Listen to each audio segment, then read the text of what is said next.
Sudah terlihat teman-teman untuk materinya?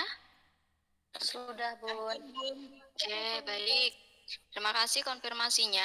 Baik teman-teman, hari ini kita akan membahas atau akan berdiskusi berkaitan dengan hakikat pengembangan kemampuan dasar untuk anak usia dini terkait urgensi dan prinsipnya. Jika di pertemuan sebelumnya kita sudah tahu ya gambarannya atau sudah membahas tentang cakupan apa saja yang nanti atau kedepannya sering akan kita bahas begitu ya. Ada moral, ada disiplin, kemudian sosial emosi, kemudian ada konsep diri di dalamnya. Nah, hari ini kita akan membahas tentang urgensi dan prinsip pengembangan anak usia 3 sampai 4 tahun. Nah, yang pertama di sini teman-teman bisa melihat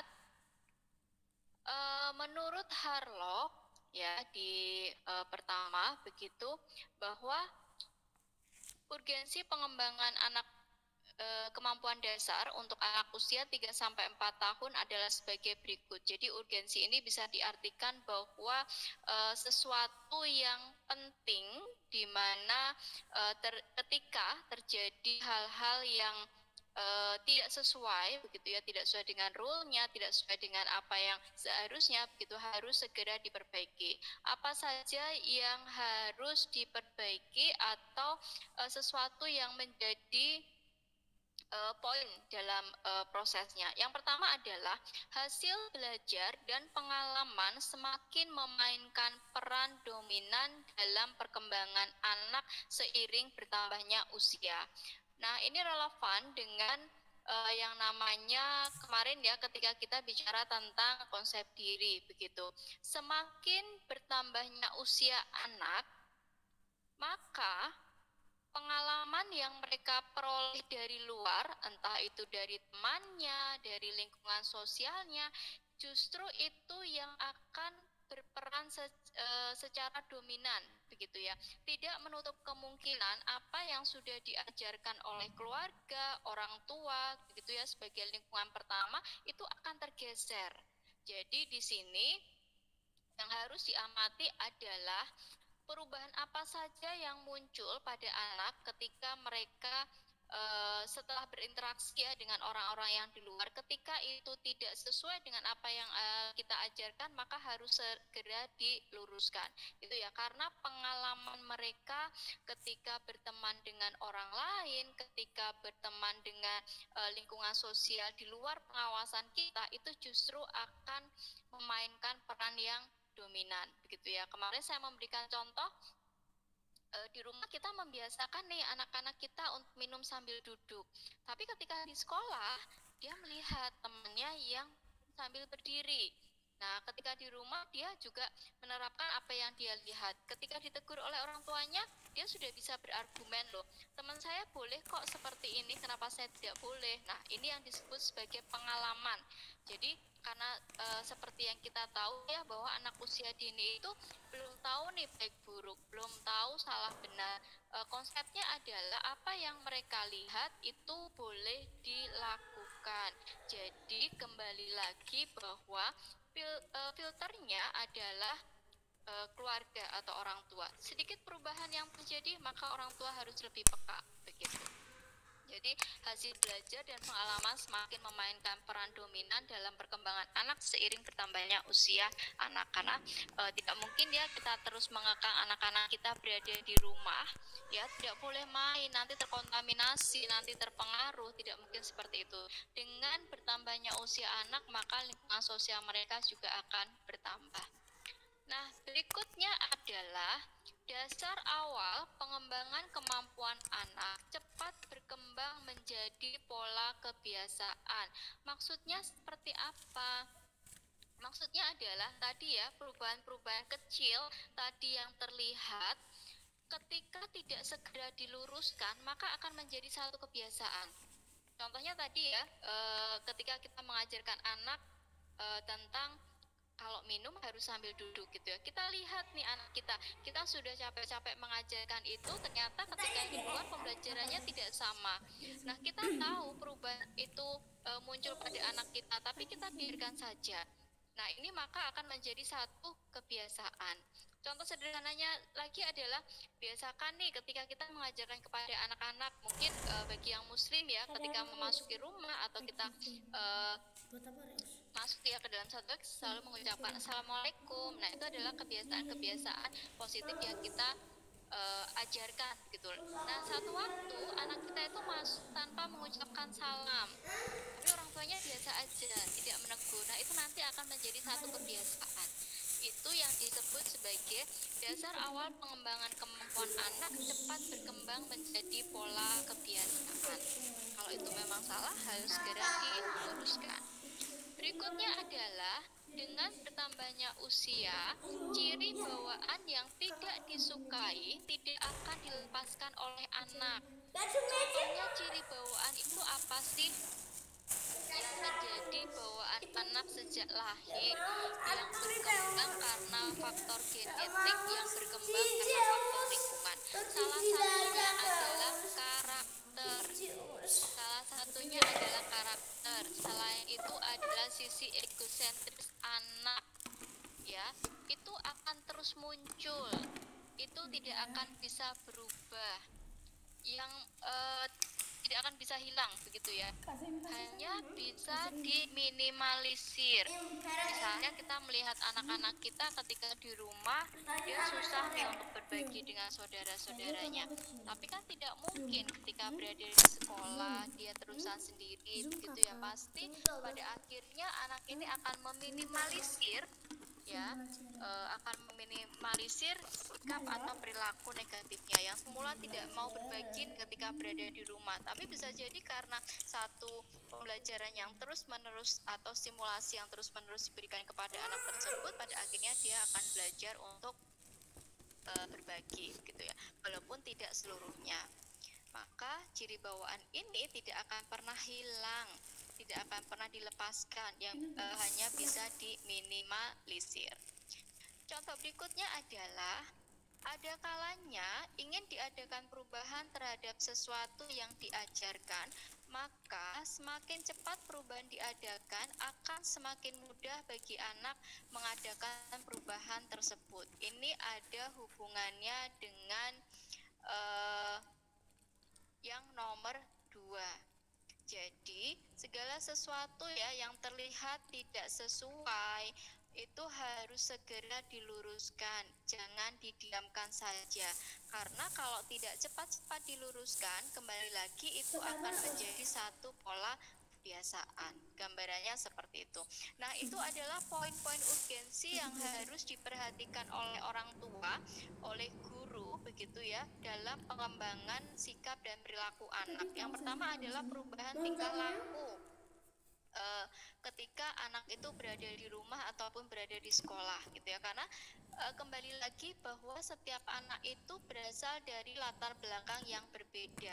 Cara keluarga menanamkan karakter, etika itu juga berbeda-beda, termasuk penanaman bahasa gitu ya. Kemarin atau di pertemuan sebelumnya saya menyinggung nih, banyak orang tua yang sekarang ini di rumah pun ngomongnya pakai bahasa Indonesia gitu ya. Padahal di sekolah nanti anak-anaknya dapat, sehingga bahasa ibunya hilang, anak-anaknya tidak bisa bahasa Jawa.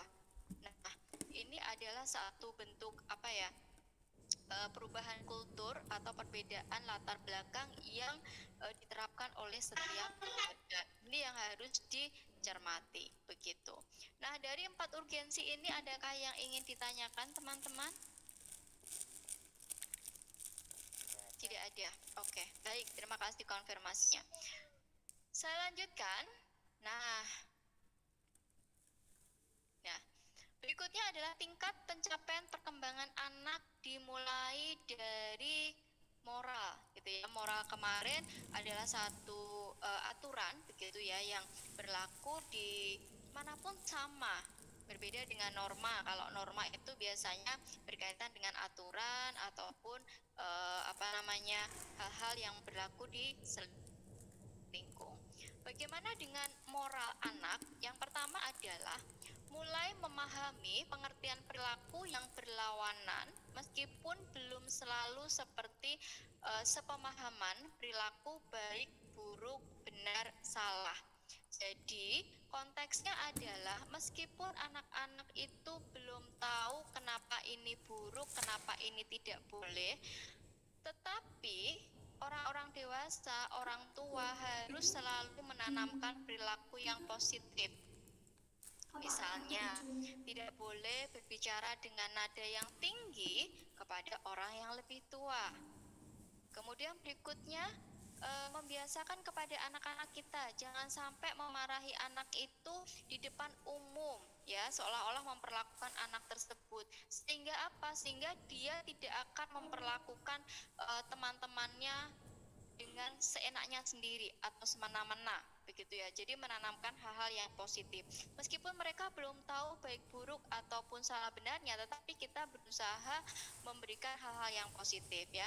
Contohnya tadi ya, berbicara dengan bahasa yang halus, begitu ya. Kalau orang Jawa biasanya di rumah itu diajarkan bahasa basa Jawa halus, kemudian ada bahasa ngoko, begitu ya, untuk mengajarkan kepada anak. Itu membedakan ketika kita berbicara dengan orang yang lebih dewasa atau lebih tua, itu bahasanya berbeda dengan teman-teman yang sepantaran.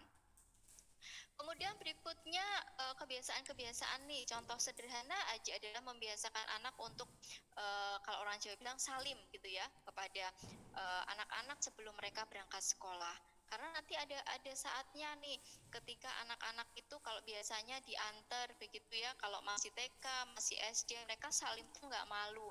Tapi kalau sudah masuk SMA, ada loh anak yang ketika diantar begitu ya nggak mau salim dengan orang tuanya. Kalau yang masih kecil kita masih bisa cipika-cipiki, begitu. Ketika sudah masuk usia remaja mereka sudah malu. Nah, sebenarnya hal-hal positif ini tidak perlu membuat anak malu. Nah, ini harus ditekankan sejak awal supaya anak-anak itu tahu bahwa kasih sayang yang diberikan kepada anak dari orang tua itu adalah satu kasih sayang yang murni, gitu ya, tidak ada tendensi apapun.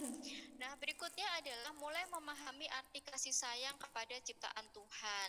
Nah, ini moral itu bukan hanya ditanamkan kepada sesama manusia, begitu ya, tetapi juga mengajarkan bagaimana anak-anak untuk bisa berperilaku positif terhadap semua ciptaan Tuhan.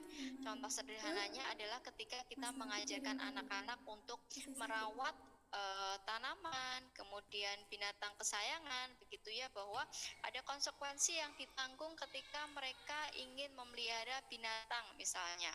Jadi bukan hanya orang tuanya nih yang harus memberi makan, harus memberi minum, begitu ya, memberi atau membuatkan tempat tinggal untuk binatang kesayangannya, tapi ini juga menjadi tanggung jawab anak.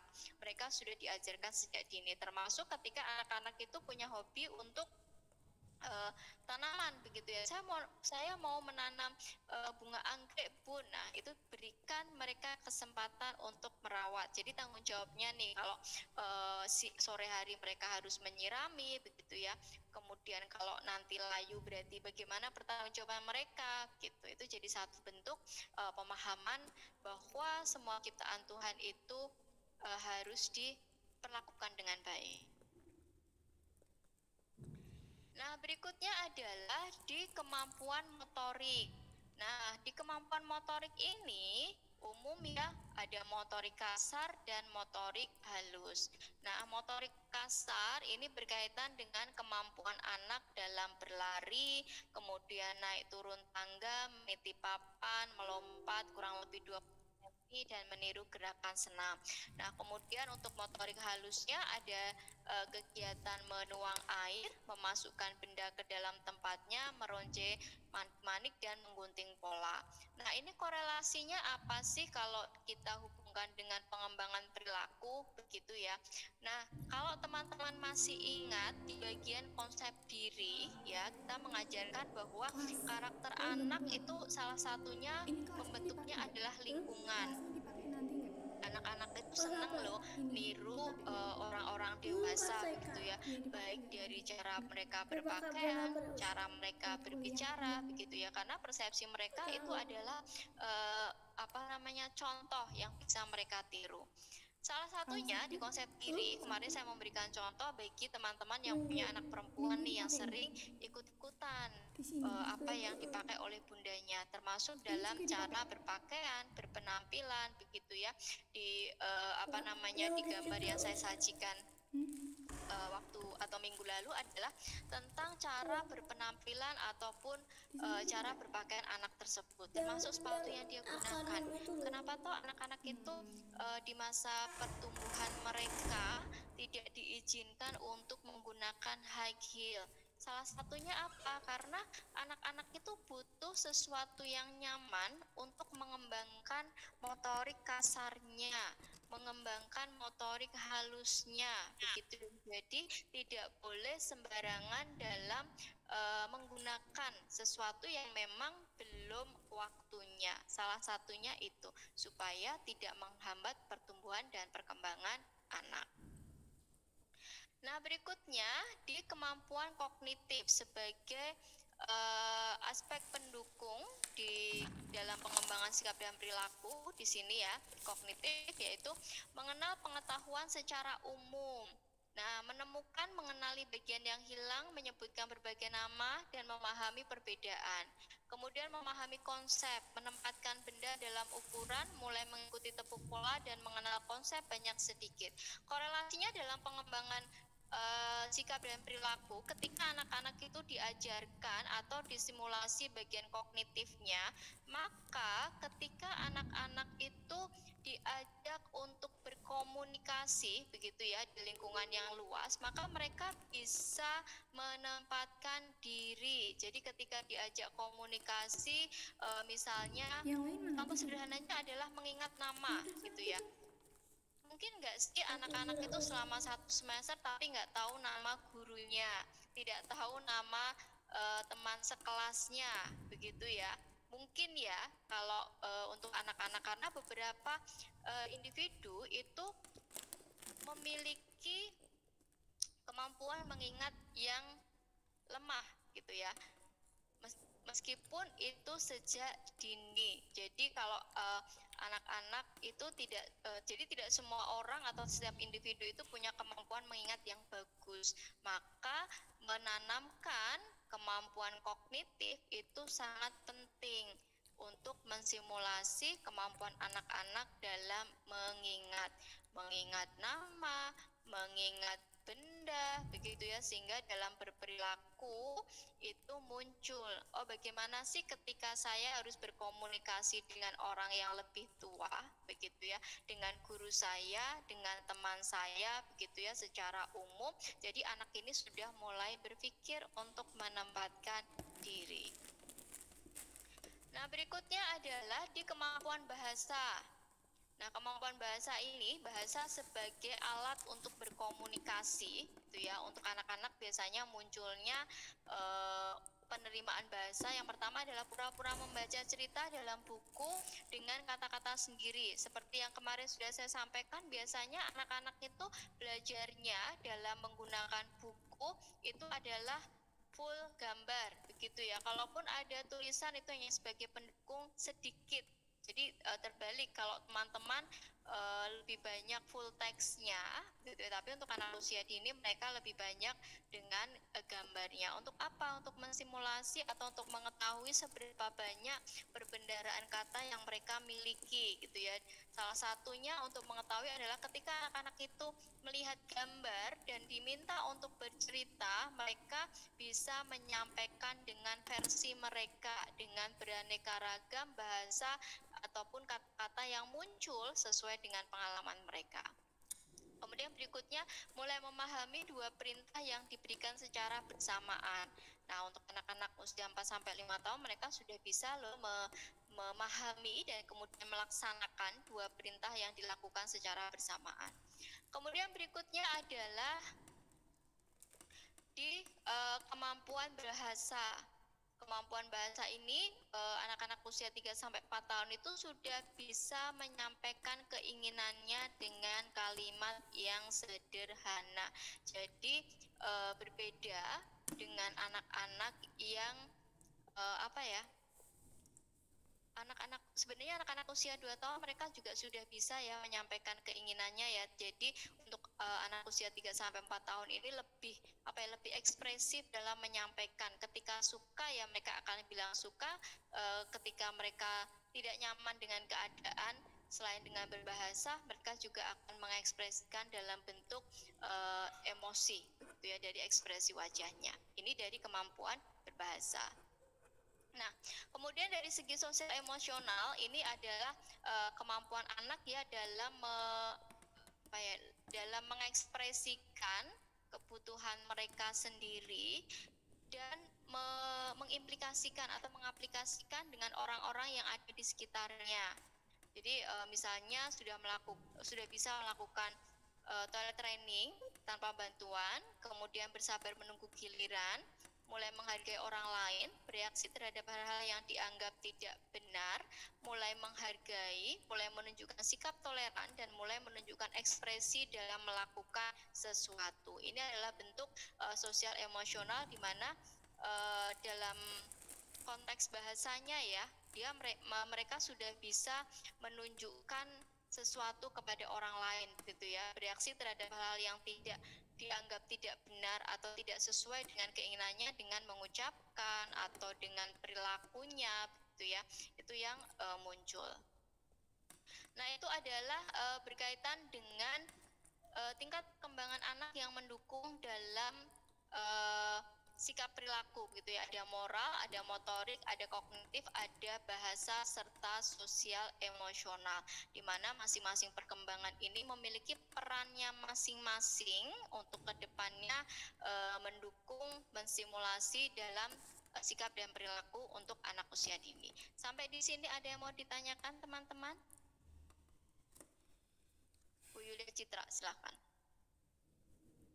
Izin tanya Bunda, untuk tingkat pencapaian perkembangan anak ini, apakah ini sesuatu yang dibentuk atau memang fase ini akan dilalui setiap anak atau memang harus dicapai oleh anak?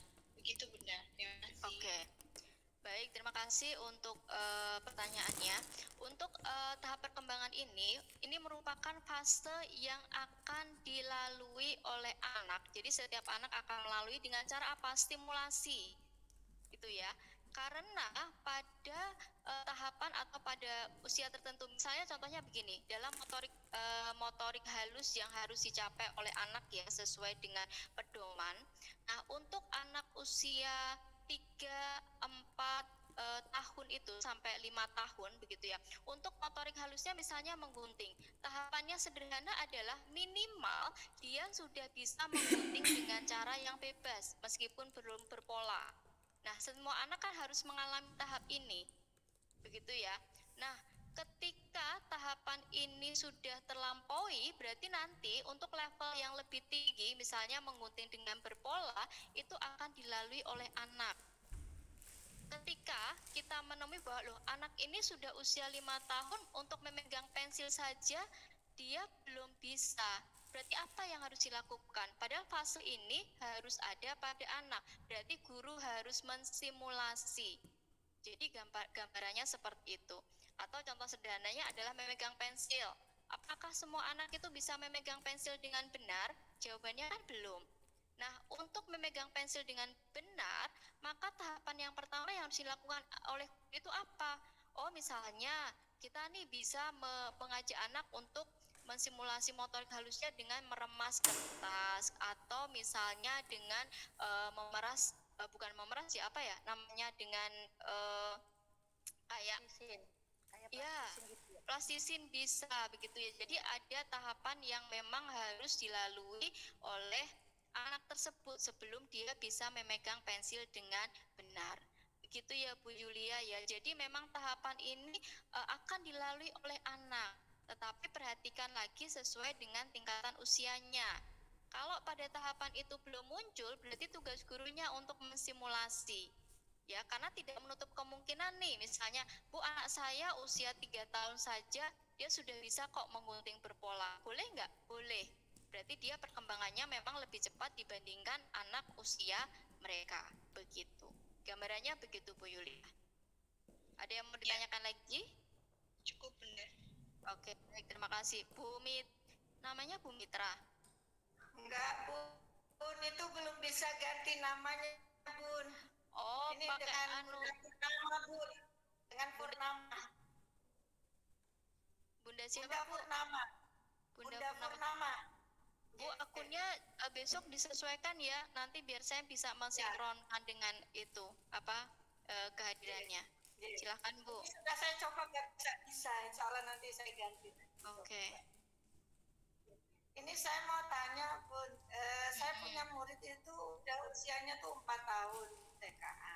Tapi dari segi bahasanya itu ngomongnya tuh belum jelas. Jadi saya tuh kayak yang menebak gitu loh. Ini anak ngomong apa ya gitu. Kadang kalau tidak sesuai dengan yang misal dia ngomong A, tahu kita nebaknya B, dia langsung kayak rewel gitu pun. Bukan. Terus saya nebak lagi ini, bukan.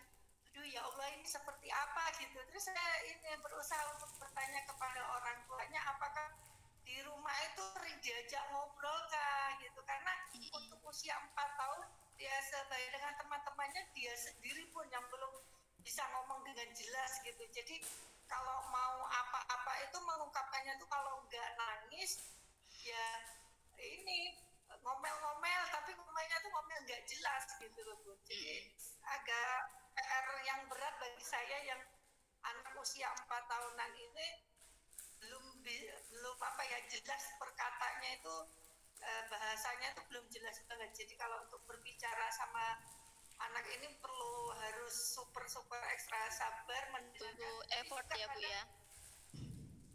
Tujuannya itu kemana ya gitu.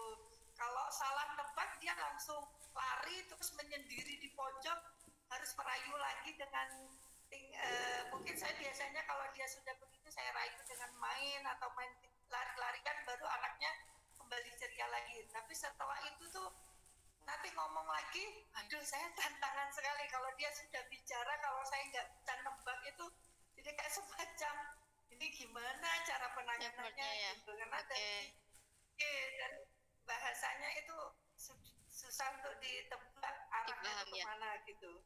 Oke, baik Bu Purnama, saya dari apa yang Ibu sampaikan ya, berarti ini yang tidak jelas itu dari artikulasinya dan bahasa yang digunakan ya, kan bahasa itu banyak ya, cara penyampaian anaknya dan artikulasinya, begitu ya Bu ya? Iya. Artikulasinya antara ya. A itu E-O-nya itu nggak jelas. Jadi kadang kedengernya bagian ujung saja, tapi kalau kita tebak ujungnya gini, bukan, gitu, apalagi gitu. Oke, baik. Memang ini ya, saya menyampaikan dulu secara teori, memang untuk anak usia 4 tahun harusnya komunikasinya itu sudah sangat lancar ya Bu ya, karena untuk anak usia 3 tahun saja paling enggak 500 sampai 1000 kosakata begitu yang mereka miliki ya, kalau itu memang distimulasi oleh orang-orang yang ada di sekitarnya. Jadi minimal 500 lah anak itu sudah bisa menyampaikan, termasuk dalam bentuk ekspresi dan artikulasinya. Biasanya yang terakhir itu dikuasai adalah R itu paling akhir biasanya ya untuk penguasaan artikulasinya. Nah, dari konfirmasi yang dilakukan ke orang tua, seperti apa Bu stimulasi, memang anaknya seperti itu atau tidak ada simulasi dari orang tuanya, atau mungkin karena anaknya menyampaikan seperti itu jadi orang tuanya lebih ke semiotik gitu. Semiotik itu bahasa tubuh. Jadi orang tuanya pun sempat saya komunikasi, jadi dia di saat ketemu sama orang tuanya saat dijemput dia ngomong, terus orang tuanya bilang, adik ngomong apa gitu, gitu, apa ya, saya tebak, gitu. Jadi akhirnya saya tanya, Bun, apakah di rumah tuh Bunda juga kesulitan untuk menebak apa yang dia katakan atau mana Bun gitu. Terus orang tuanya bilang, Inji Ustazah, saya juga agak sulit, kadang sama seperti Ustazah, dia ngomong A, saya tebak B, anaknya tuh bilang enggak, jadi dia tuh cuma jelasnya Bu itu paling lebih dari 3 kata, iya, aku,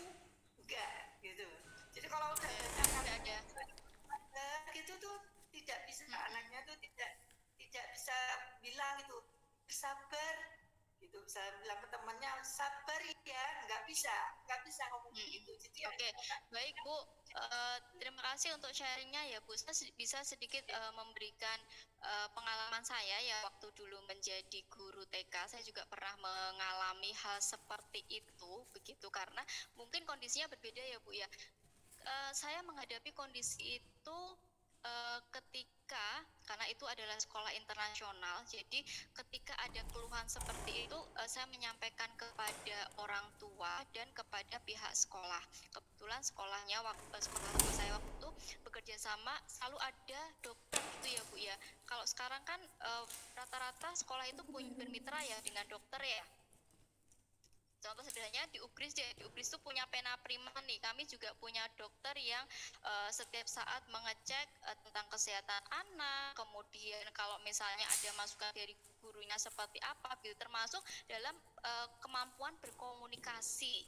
Benar nggak ini ada kelainan di anaknya, begitu ya? Karena ada struktur yang namanya misalnya anak itu punya lidah pendek atau rongga atasnya itu yang tidak sempurna, gitu ya, sehingga cara komunikasinya tidak bagus begitu. Nah, dari pengecekan itu nanti baru bisa ditindaklanjuti. Nah, kebetulan saya waktu itu ketika berkomunikasi dengan pengalaman saya ya tidak ada masalah dengan anak itu, tapi kenapa bahasanya yang saya terima itu nggak paham gitu ya. Nah, yang saya lakukan adalah ketika anak itu berkomunikasi, saya menyampaikannya pelan-pelan, tidak perlu terburu-buru, karena Miss tidak akan kemana-mana. Coba sampaikan secara pelan dan tidak perlu cepat-cepat gitu ya. Jadi saya memahaminya per kata dulu gitu ya. Nah, ketika itu dibiasakan dari anak waktu itu dari 1 tahun ya Bu ya. Memang prosesnya tidak sebentar sampai 1 tahun. Nah, kemudian lama-lama saya bisa memahami karena yang membuat saya tidak paham adalah kecepatan anak itu berbicara ditambah artikulasi yang tidak jelas, sehingga penerimaan saya miss di mata anak tersebut. Jadi yang saya lakukan karena secara medis tidak ada masalah ya dengan anak itu, ini maka treatment yang saya lakukan adalah meminta anak untuk menyampaikan secara perlahan dan tidak perlu buru-buru. Misalnya, Miss, saya mau apa gitu ya. Jadi kalau dia ngomongnya cepat-cepat, dia marah-marah, saya bilang tenang, tarik nafas dulu, sampaikan pelan-pelan apa yang mau disampaikan supaya Miss paham. Karena kalau marah-marah, Miss tidak mengerti apa yang kamu sampaikan. Itu yang saya lakukan Bu Purnama. Tapi yang saya lakukan pertama adalah dilakukan secara medis terlebih dahulu. Dipastikan bahwa tidak ada masalah dengan anak tersebut. Yang kedua, treatmentnya adalah seperti itu, membiasakan anak untuk berbicara secara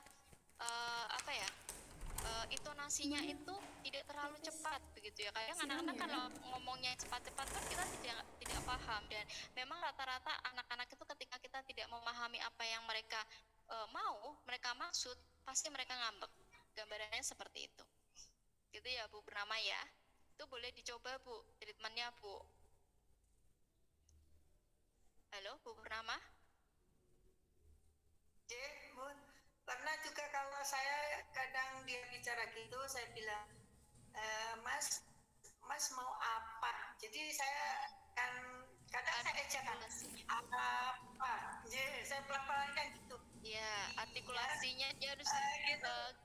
Jadi kalau 2 kata 3 kata cuma 2 kata 3 kata itu dia iya aku gitu. Nah, selanjutnya kalau sudah ngomongnya panjang sekali, saya aduh PR lagi nih, apa lagi ya, saya sambil melihat gerakan mulutnya bibir ke apa aja itu bentuknya apa gitu, bicara apa, jangan sampai saya saat lagi berdebat akhirnya dia moodnya itu langsung nggak berubah ya, mau belajar jadi anaknya itu kadang belajarnya itu moodnya tuh persekian detik itu bisa berubah kalau kitanya tidak bisa menebak apa yang dia katakan. Dia ngomong apa, kita jawab apa, itu langsung tiba-tiba mojok gitu. Ya Allah, saya bilangin ini saya harus benar-benar harus belajar dari anak yang umur segini dengan menebak mulut apa ya yang dikeluarkan kata-katanya gitu. Iya, Alhamdulillah sih betul. setiap hari saya ajak ngobrol gitu. Mungkin kalau saya sih lihat faktornya karena bisa jadi dia juga punya adik juga Bu. Jadi punya adik usia 1,5 tahun gitu. Nah, mungkin dari satu sisi orang tuanya sudah terlalu sibuk mengurus adiknya, jadi sama dia kurang komunikasinya untuk berbicara tuh kurang sekali gitu. Karena simulasi Sedangkan dari kalau keluarga di lingkungan pertama itu iya, sangat penting, Bu. Termasuk iya apa yang itu. oleh anak itu menjadi satu hal yang penting gitu. Dan satu sisi ada pengalaman apa yang anak itu miliki sehingga anak itu menjadi apa ya? Ada rasa yang kayak terburu-buru gitu ya. Padahal kan biasanya gini, kalau anak itu misalnya ditanya di contoh sederhananya, adik mau apa gitu. Kadang kan anak-anak tuh masih mikirnya lama ya. Nah, misalnya dibentak cepet dan sebagainya. Nah, itu di alam bawah sadarnya itu membentuk apa-apa itu dia harus melakukan dengan cara yang cepat. Nah, pengalaman itu juga akan berpengaruh kepada anak dalam bentuk komunikasinya. Begitu ya Bu Purnama ya. Oke, dan harus sabar Bu, dan seperti salah satunya keterampilan yang dimiliki guru adalah mampu membaca semiotik anak, begitu ya, ekspresi anak, bahasa anak, begitu supaya bahasa itu tidak hanya dari apa yang diucapkan, tetapi apa yang ditampilkan, mimik muka anak itu juga menjadi sangat penting, gitu ya. Oke, baik, terima kasih sharingnya Bu Purnama. Tadi Bu Widi raise hand, ada yang mau disampaikan Bu Widi? Mungkin punya pengalaman yang sama.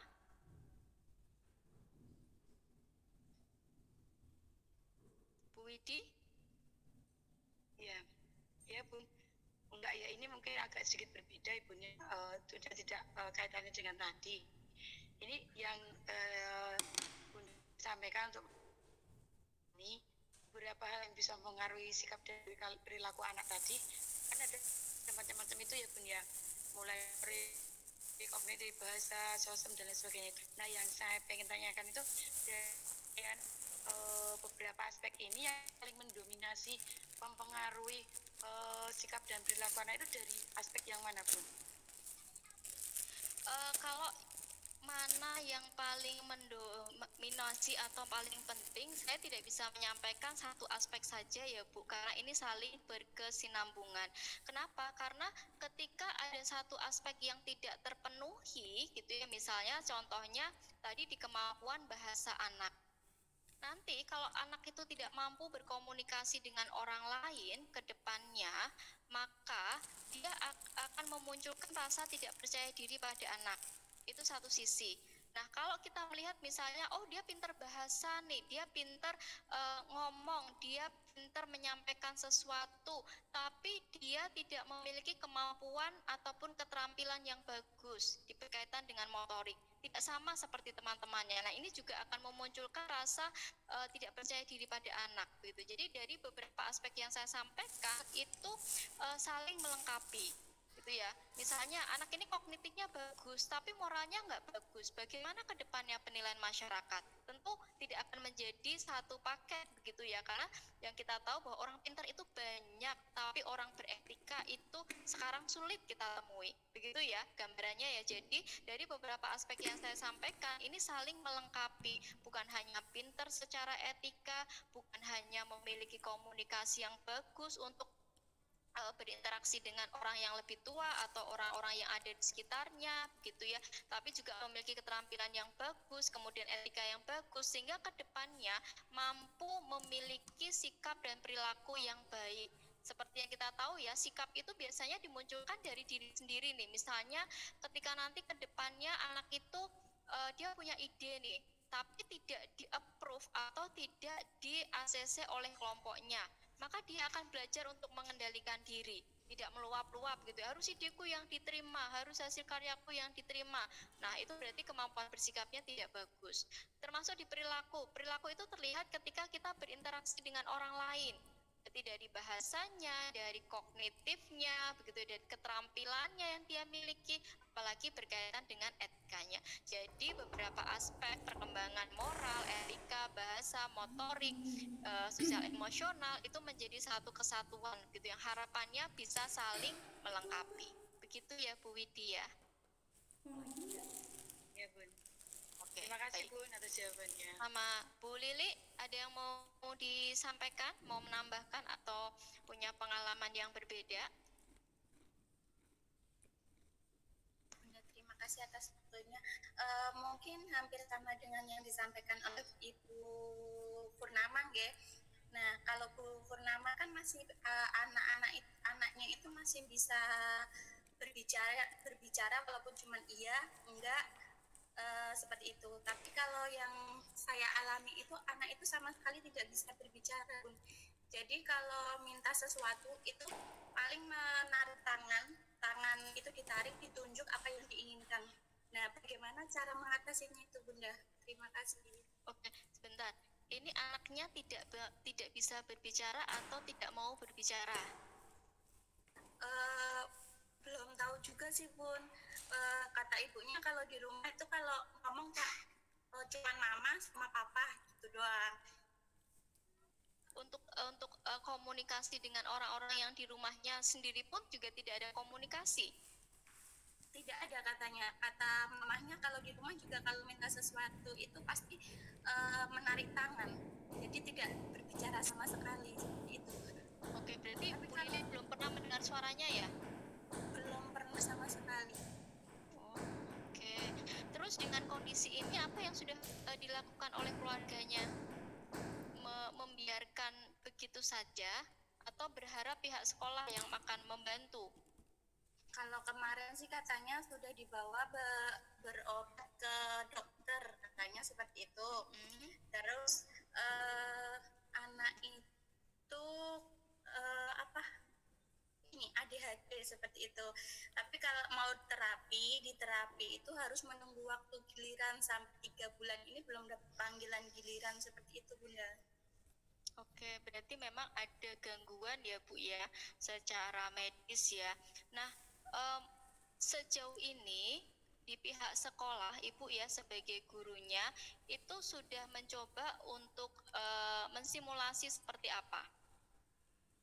Maksudnya gini, ketika kok setiap hari narik pengen sesuatu, pernah nggak sesekali menyampaikan, Bunda pengen dengar suaranya loh, coba seperti apa, pernah nggak gitu? Jadi nggak ketika anak itu menunjuk atau menarik langsung dituruti gitu ya, tapi gurunya sesekali nih memancing dengan seperti itu, Bunda mau bantu nih tapi misalnya seperti itu, pernah nggak? Pernah, Bunda. Tapi anak itu cuma diam aja, kalau udah nggak mau udah diam di tempat. Jadi nggak kemana-mana kalau nggak dituruti. Nggak dituruti. Diam aja di tempat. Ya. Oke, kalau nggak dituruti diem ya. Nah, Iya. tapi itu sering distimulasi seperti itu? Sering, sama teman-teman juga seperti itu juga. Oke, apa namanya? Ini pengalamannya bukan sih, anak dari teman saya juga seperti itu Bu. Tapi kenapa dia bisa seperti itu, karena ini yang pengalaman itu ya, anaknya dari teman saya ya, itu karena dia lahir prematur gitu ya. Setelah di tracer bukan hanya di kemampuan bahasa tapi di kognitifnya juga. Nah, memang yang dilakukan adalah melakukan terapinya bertahap Bu, dan dari sekarang anaknya sudah kelas 2 SD, bisa berbicara dan komunikasi dengan orang lain ya, walaupun kosakatanya tidak sebanyak orang-orang yang normal itu setelah kelas 1 SD, tapi terapinya setiap sebulan sekali Bu. Nah, mungkin bisa disarankan ke kalau memang kan di wilayah mana Bu? Ibu di wilayah mana? Boyolali. Itu tepatnya masih ke, iya itu tepatnya sih masih keponakan saya sendiri. Itu kan dulu tinggalnya di Riau, di Pekanbaru, terus ini akhirnya kan pulang, mau disekolahin seperti itu. Nah, mau didaftarin di sekolah tempat saya ngajar kemarin. Nah, kemarin itu udah sempet masuk Pun, udah sempat masuk, tapi seperti itu terus kepalanya juga menyarankan untuk terapi dulu seperti itu.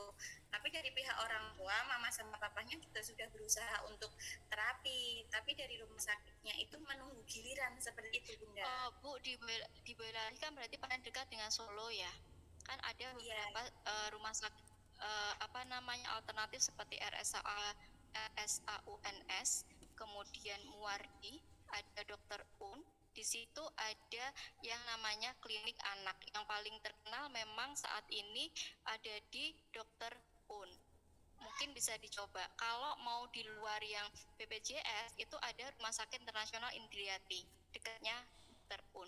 Boleh dicoba di sana, Bu. Kalau misalnya menunggunya terlalu lama, ada beberapa alternatif yang rumah sakit besar di Solo yang bisa dicoba untuk konsultasi. Memang yang rekomendasi paling bagus dokter anaknya memang di UN ya Bu ya, sejauh ini yang pernah saya dengar. Tapi kalau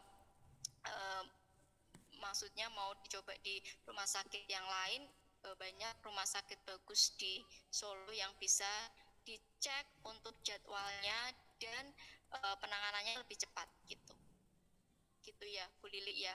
Semoga ada hasilnya gitu, karena kalau sudah ada treatmentnya dari dokter, biasanya nanti orang tua akan diajari nih bagaimana mensimulasi dan menerapi anak itu ketika di rumah.